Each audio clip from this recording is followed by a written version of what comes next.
going live on this walk, seeing if anybody has any questions.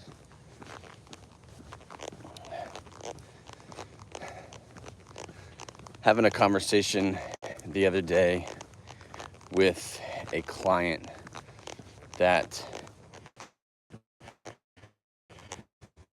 is just starting out in their kind of journey of getting out of pain. And the biggest thing that she had an issue with early on was following a lot of stuff, like doing a lot of stuff for her pain, for her back. She was doing yoga. She's been doing some print-offs that PT gave her a long time ago, and she just kind of worked for her at first.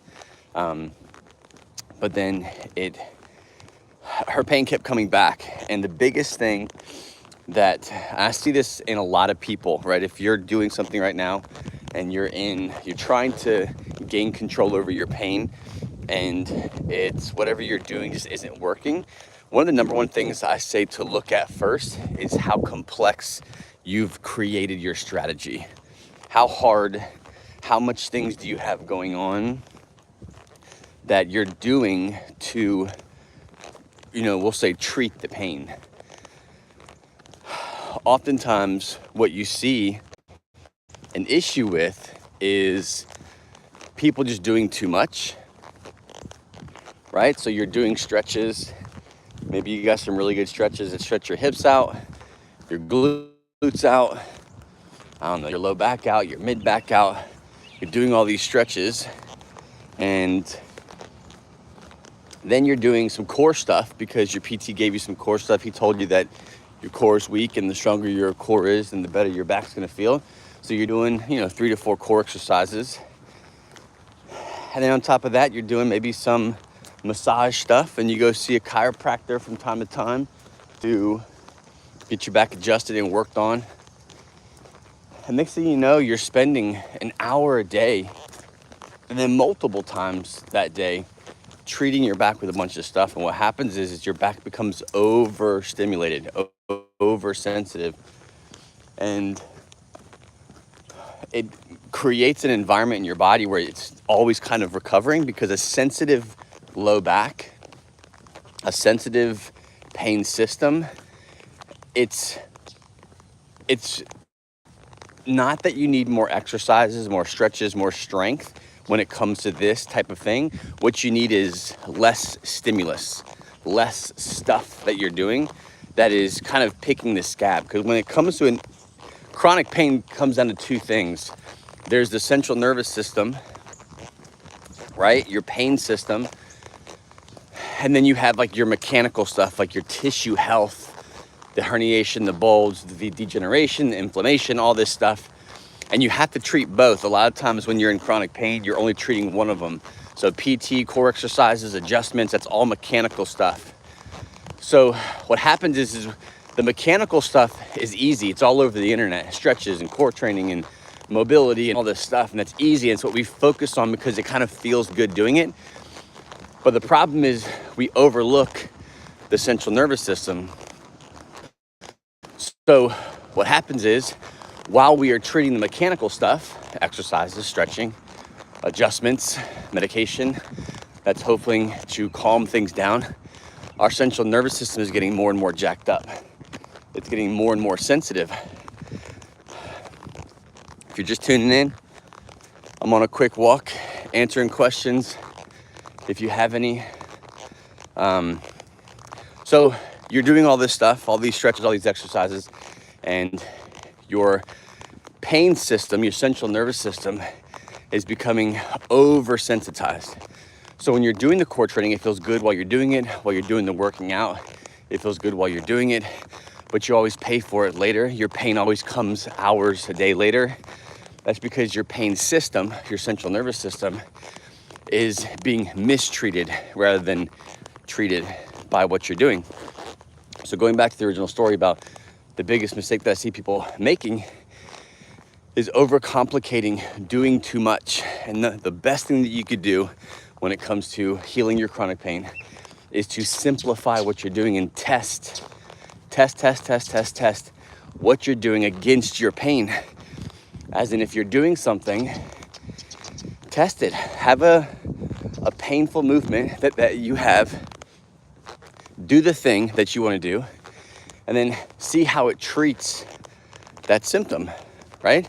If you're having sciatica and you were given a movement and exercise that's supposed to treat the sciatica, do it, and then test it against that sciatica. Did it make it better?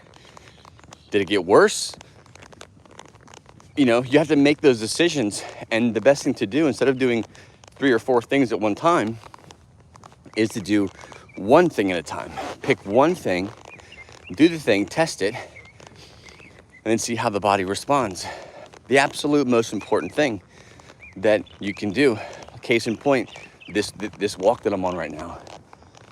If I was in a healing process, a healing time of my low back, and I'm like, okay, I'm gonna start my day off with a good mile walk with a vest on. Maybe you don't do it with a vest on, but I'm just gonna go for a mile walk, and I'm gonna get home and I'm gonna stretch my hips out, my glutes out, get my hamstrings, my quads, get all that stuff stretched out.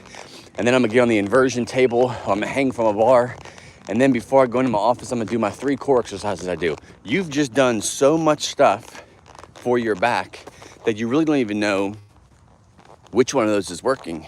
Maybe you feel good afterwards, but the pain comes back. Or maybe you do all that routine and the pain happens right away. You can say, oh, well, all that's bad. I can't walk, I can't do core training. Those are bad exercises, those are gonna make me worse. Or you can hopefully make a better decision saying, hey, some of this is good, some of this is bad, but the only way that you'll know what is bad is by testing and simplifying what you're doing. Go for the walk, go a half a mile, get home. How do you feel? Great. How do you feel 12 hours later? Great. 24 hours later? Great. Okay, so the walking is good. The walking is good. Let's go for a mile. Made you worse, made you better. Make those decisions. Same thing with core training. Pick one core exercise. Let's just say it's the plank. Do the plank. How do you feel? Oh, I feel kind of good. Maybe it relieved my symptoms. Okay. A couple hours later, oh, I feel the symptoms coming back. 12 hours later, oh, I feel actually worse now. Okay, so the plank could be an exercise that, yes, in the moment it feels good, so it gives you the illusion of something that you should be doing, but hours later, as things settle back down, your central nervous system has been spiked, has been heightened, has been overstimulated, which means the plank is something that you should not be doing right now, right? And you test something else. Now, this retest kind of against your symptoms takes a long time if you're kind of just randomly doing it yourself, because there's thousands of exercises, right? Now, I gave you the plank for an example, and the plank is a good exercise, but it's actually a bad exercise for back pain, in my opinion. Because what's happening when you have chronic low back pain, your back is overstimulated already. It's overcontracted, it's kind of braced, or you have this low level subconscious guarding going on. And what happens when you get into this plank position, your back engages, right? Because it's a full body type of core exercise. So when your back is over engaged already, then you go into a plank and it's engaging your back more. Guess what's gonna happen? You're contracting a muscle that's been contracted for forever already, right? So it's only gonna make your pain worse. So that's what happens when you are able to get into an environment where you can follow more of like a path. Okay, like I have herniations, I have bulges, I have stenosis or degeneration. You know, what are the things that I should be doing and should not be doing? There's data and research and science and experience out there that can give you more of a direct path, right? So that's super important, but you can also do it yourself, DIY. Trust me, for 10 years I was in back pain, chronic back pain for 10 years plus. And I'm a DIY through and through, which is why I was in pain for so long. Did a lot of testing, a lot of experimenting, a lot of messing up, a lot of good though. So you can do it that way, but buckle up because it's a long ride unless you get help.